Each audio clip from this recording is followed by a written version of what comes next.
emergency. It's emergency because I usually only do one reading a day, but today it seems like it's calling me to do one. So I mentioned FEMA earlier. I don't know what's going on, but FEMA is definitely significant in this reading. I FEMA was federal funds. It was federal emergency funds coming from the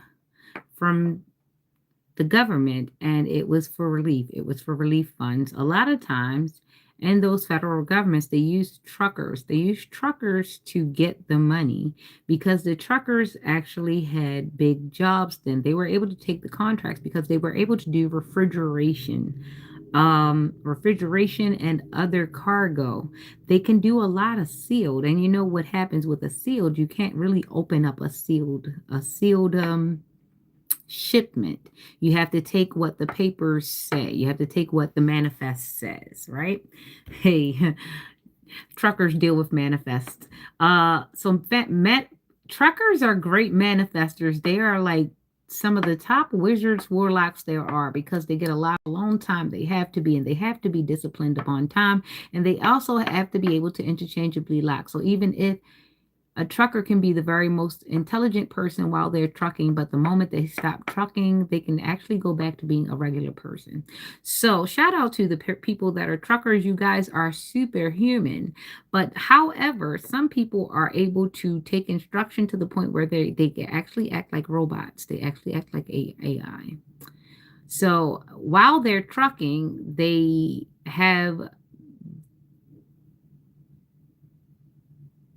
the coping skills and mechanism in order to do everything that a trucker is responsible for doing. However, we have some that are only able to do things as they're in there, but once they come out of there, they become a very plain person. I think that is a person that is definitely destiny swap. They are able to study, they are able to take instruction, but if they were able to have to able like pull it out organically, they aren't able to pull out any talents organically. This is learned, this is studied, this is indoctrinated. Okay, so we'll start from there. Okay, and I know with FEMA funds, you have to have certain licenses and accesses to the ports and able to do certain things. So this is a situation where somebody has access to the port. They also were able to get FEMA funds. That is federal funding. So there is a point in where someone has federal connections, federal funding. They're able to perceive these contracts. I used to know somebody who was able to get these contracts. They are no longer here on this earth. However, there were situations that made me believe that this person didn't leave voluntarily. I used to think that this person at some point got depressed and left voluntarily, but now coming back and thinking back and peeling back the layers of things, I believe that this was an orchestrated offense on somebody's demise because they were very close to unearthing some very, very deep, dark secrets, only because the guilt was eating them up to the point, and they were coming upon abundance. And the last part of them getting to their abundance and becoming who they wanted to be was telling the truth. And before they can tell the truth, they had a matriarch in the family that actually benefited off of no one being able to get the truth, because in fact this deed was orchestrated by this matriarch as well as other matriarchs and 2 to 3 different families across the board. I guess it was across the Bay Bridge. It involved a lot of travel. It also involved some 18 wheelers. It also involved Bowie, Maryland. That's a meeting place. That's a middle ground. That's a middle ground for everyone from that whole situation. Bowie State. That's significant. And I'm not talking about college. I'm talking about Bowie State, the state. It's Six Flags America is close to there, but also it's not too far away from Maryland, is not too far away from Pennsylvania, because everybody's thinking about Philly. And it's also not too far away from DC. It's also not too far away from Virginia. Bowie is actually a very convenient, out of the way place to be. It's also a good in betwixt. It really is. So, moving forward, somebody's dad started traveling, and then their mom started declining. That was not a coinky dink. Wherever your dad went, he did some things while he was there. He left some things. He took some things while he was there. When he brought them back, he gave some things to you and he said some things to your mother, or he gave some things to your mother and he said some things to you. Either way, someone was heartbroken and someone was happy. That was the magic. This person latched on to both a young person and an old person at the same time, and interchangeably they do so. One is down while one is up, and one is up while one is down. Either way, they are meant to keep each other off balance so that no one goes back to the fact that the father has started traveling and everybody's life has become in turmoil. Quite honestly, this is a Libra. October the 13th to be exact. This is a Libra, and he is actually the baby brother, but nobody gives him respect. So now he's going to bippity bop everybody to respect him. How's it going with that failed music career? Not so great? Yeah, that's what happened when you still aren't quite what you want to be. However, playing in witchcraft isn't going to get you there. So you married her for her legs? Is this why you're sucking the youth out of her skin? Is that's why? Great, no problem. Now you've got a problem. You've got an enemy of your son. You've made your son an enemy of you and the state. How did we go so far when you were supposed to be, oh, my bad, you were the golden child in your head. Nobody knew but you. All right, so when the brothers started dabbling in the witchcraft and started traveling and they came across a group of women who told them what they wanted to hear and they made them feel great. However, there were some things that they left and there were some things that they took. They did not know what they left, what they took, but they also did not realize that in coming into agreements with these practitioners, women, whoever they are, you did agree to give up your family's essence in exchange for whatever you got when you went to go travel. And then you came back and you taught the next generation of men the same exact bippity bop, not realizing that you'd already hooked those men into the situation before they knew. And here we are now. Now we're at the Guardians of the Galaxy. So the Guardians of the Galaxy, I kept wondering why it kept popping up, and I kept seeing Rocket, and that's the little animal that's raccoon. Okay, he's labeled a mutant because the doctors have done so many things to him that now he's an anomaly, but he has a kill switch in him, and that's in the movie. Also, we have Ego that's in the movie, and Ego was one of those really great guys with a great head of hair, great look. I think it's Kurt Russell.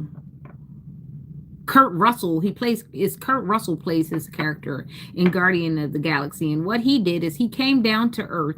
He messed with the best breed of woman that he could, and he made Finn, which is one of the Guardians of the Galaxy. The funny thing about that is he didn't come to that woman to exactly love her. He came to her because he needed to find a specimen that was perfect for carrying his demon seed, which was Quinn. And Quinn didn't necessarily develop into a demon seed. However, he did do quite a few things, and he was guilty of messing up part of the galaxy. What did he want to be called? Star-Lord or something. I don't know. It was silly. Everybody laughed every time they heard it. But either way, it was in Guardians of the Galaxy. And then they realized, then when he came to the point where he realized his father had actually taken his mother out because he didn't want her to live on this earth without him anymore because he wasn't able to go back to her. How selfish. It happens. It's just happening in real life. It's not on a movie. So what happened there is his name was Ego. Coinky dink there, right? So his name was Ego. He goes down to Earth. He messes with this Earth angel. That's what she was. And he makes a baby with her, right? Because he can't have her. He can't live with her. He can't go back. And he doesn't want her to go forward with anybody else and make another specimen. He takes her life, and leave the child abandoned. He leaves the child abandoned because it really isn't about the child at the point. It is about him and what he needs essence and what he wanted. However, he realized as an after fact that the child might indeed have his essence and might indeed be just as strong as him. However, the child is also picked up by someone who does not know him, but he hired somebody to get the child and bring the child to him. Him knowing that the child was valuable, the person who he sent to get the child, he was a marauder, right? He was a part of a group, a cult, or a coven, wasn't he? But he was hired to go and retrieve the child. Nonetheless, he saw that the child was valuable because look who was asking for the child to be brought to him. Why didn't you do it yourself? This is why the child was held. That was Finn. The child was held and he was turned into a thief. He was turned into a burglar of sorts for the Marauders. The blue guy that was taking care of Finn. The blue guy, not only did he have a little soft spot for him, but he also taught him everything that he knew. He taught him how to steal. He taught him how to be a bounty hunter. He taught him a lot of things. And there were some men of honor that were part of the group. They had codes. They had honor. Those were the Marauders.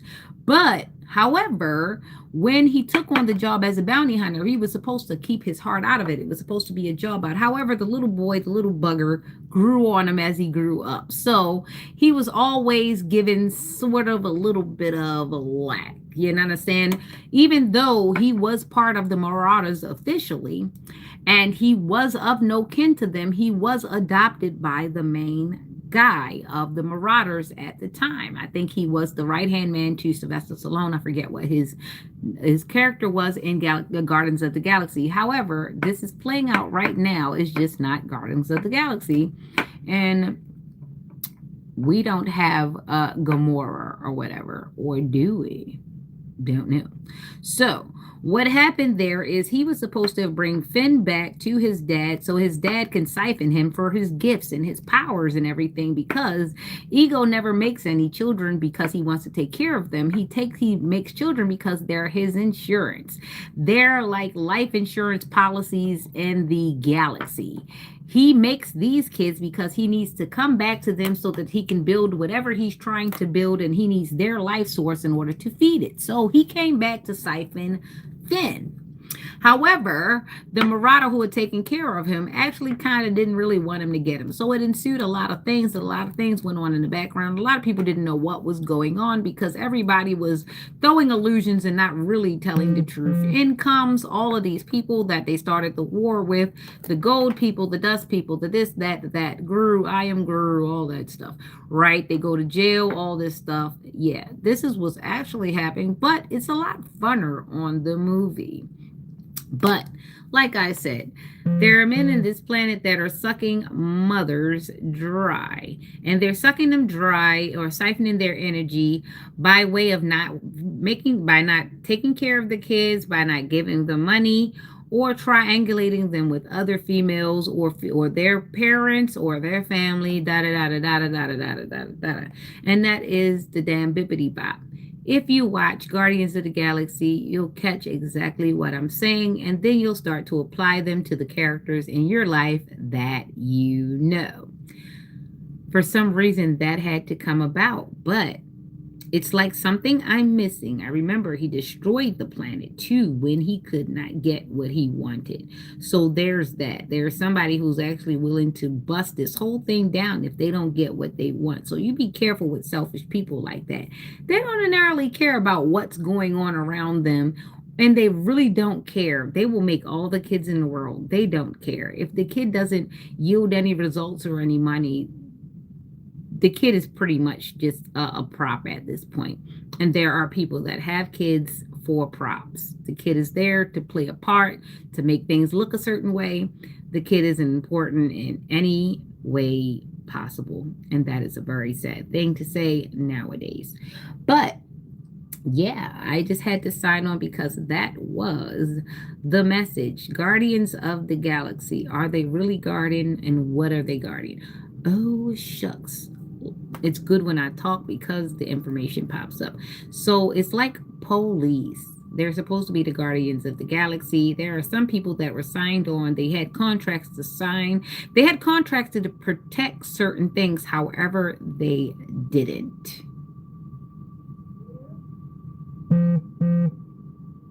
And by connection is the way that they got these contracts.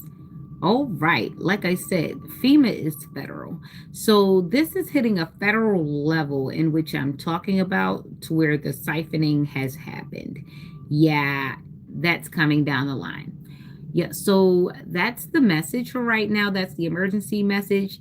There are patriarchal figures who are setting up matriarchal figures to siphon them, and by way of which this is how the generational curse is being spread about. Because once the child gets upset at the father, because now he sees that he has to take care of the mother, because now the mother is sick because of whatever hedge fund which he found over in Africa. There was a hedge fund witch that was found over in Africa, and she appears very independent and she appears very light. However, she's always setting something up. Oh, I can get you invested in this. I can get you invested in that.